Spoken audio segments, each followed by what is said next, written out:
सात बाबा सात चटाई पर बैठे थे। एक आदमी आया और पूछा, बाबा मुझसे मेरी बीबी कंट्रोल नहीं होती, क्या करूं? बड़े साधु बगल में बैठे छोटे साधु से बोले, एक चटाई और लगा दो भाई के लिए।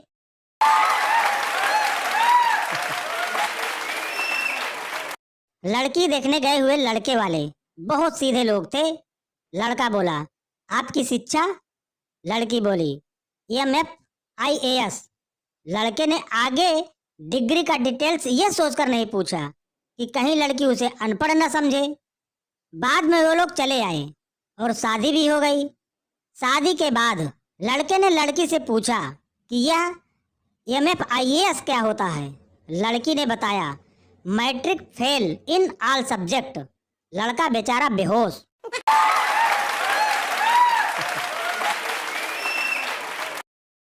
पति ने दरवाजा खोला, सामने एक कुरियर वाला था। पति, इसमें क्या है? कुरियर वाला, सर आपके खाने की चीज है, मैडम ने मंगवाया है। पति ने फटाफट बॉक्स खोला और फिर कुरियर वाले को जो धोया और बोला, बेवकूफों, यही कमी रह गई थी, अब बेलन की भी होम डिलीवरी देने लगे।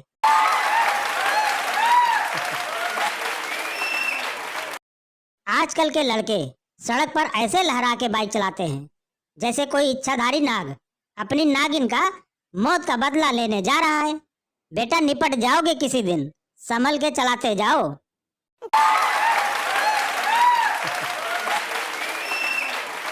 एक डॉक्टर की परेशानी, जब मरीज को खून देना हो तो उसका कोई रिश्तेदार नजर नहीं आता है, लेकिन जब ऑपरेशन में कुछ गलती हो जाए तो उसके 200-300 रिश्तेदार कहां से आ जाते हैं।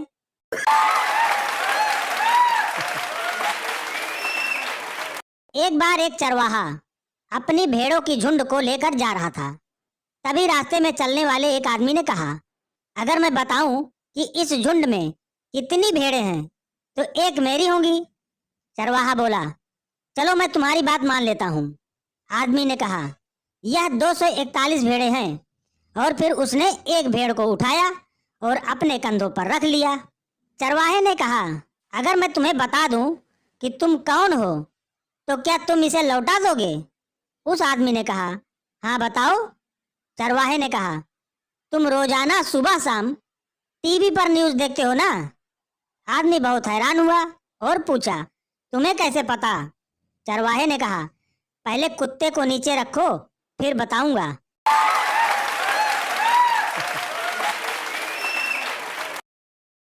पप्पू की धर्म पत्नी जी ने सुबह 10 बजे गैस धीमी करके कुकर चढ़ाया और पप्पू से कहा, सीटियां गिनते रहना और 3 बज जाए तब गैस बंद कर देना। पप्पू जी के अनुसार 12 बजे तक 165 बार सीटियां बजी, फिर सीटियां भी बजनी बंद हो गई, जबकि 3 बजने में काफी समय बाकी था। फिर भी उनकी पत्नी ने उनको बहुत पीटा। बेचारे की समझ में नहीं आ रहा है कि गलती कहाँ हुई।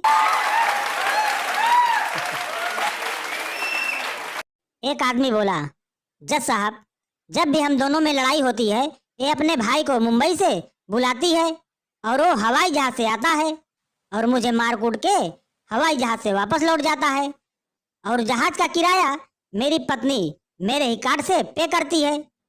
आप बताओ मैं क्या करूं?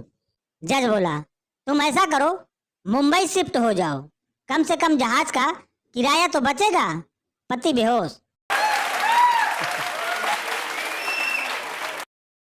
एक ताऊ 10 साल बाद एक मुकदमा जीत गया।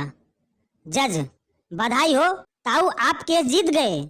ताऊ बोला, शाबाश, भगवान तेरी इतनी तरक्की करे कि तू दरोगा बन जाए। जज ने कहा, रे ताऊ, मैं तो जज हूँ, जज तो दरोगा से बड़ा होए। ताऊ बोला, मेरी नजर में तो दरोगा बड़ा है। जज ने कहा, वो कैसे ताऊ? ताऊ बोला, तूने केस खत्म करने में 10 साल लगा दिए। जज बेहोश।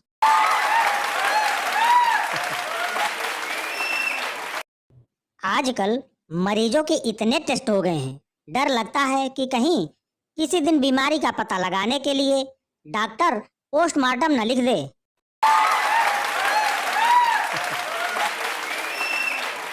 सुबह उठने पर पूरी चादर अपनी पत्नी को ओढ़ा दीजिए, वो समझेंगी आप उससे कितना प्यार करते हैं। इस तरह आप चादर फोल्ड करने से भी बच जाएंगे।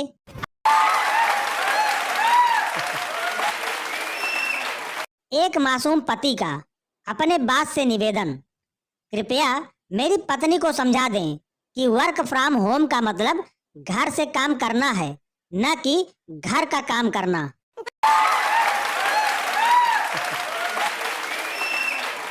पत्नी बोली, तुम हर बात में मेरे मायके वालों को बीच में क्यों लाते हो? जो बोलना हो सीधा मुझे बोला करो। पति बोला, देखो, जब टीवी में खराबी आती है तो कोई टीवी को थोड़े ही बोलता है, गाली तो कंपनी वाले ही खाते हैं ना।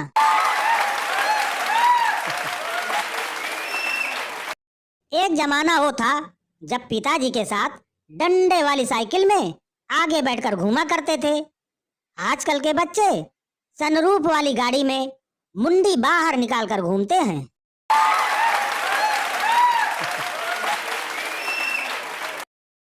एक लड़के को सेल्समैन के इंटरव्यू में इसलिए बाहर कर दिया गया क्योंकि उसे अंग्रेजी नहीं आती थी। लड़के को अपने आप पर पूरा भरोसा था।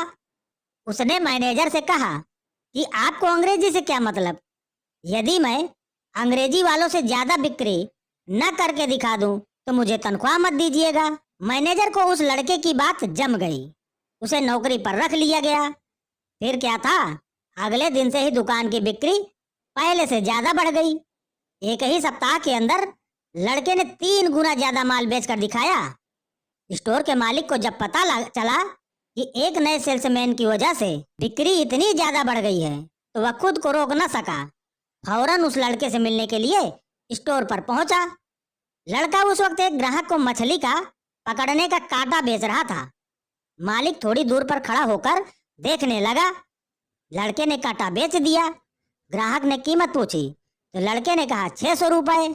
यह कहकर लड़के ने ग्राहक के जूतों की ओर देखा और बोला, सर, इतने महंगे जूते पहनकर मछली पकड़ने जाएंगे क्या?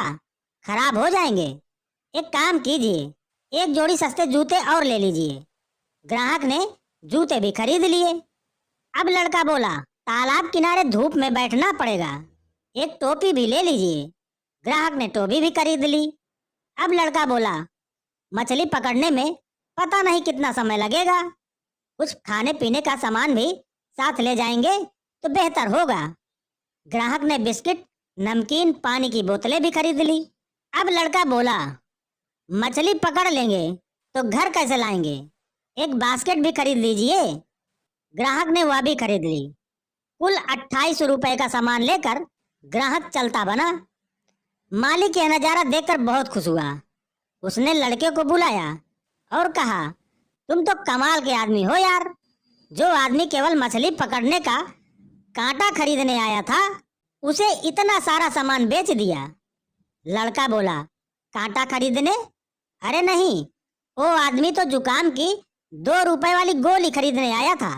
मैंने उससे कहा, अब 3 दिन तू घर में बैठा बैठा क्या करेगा?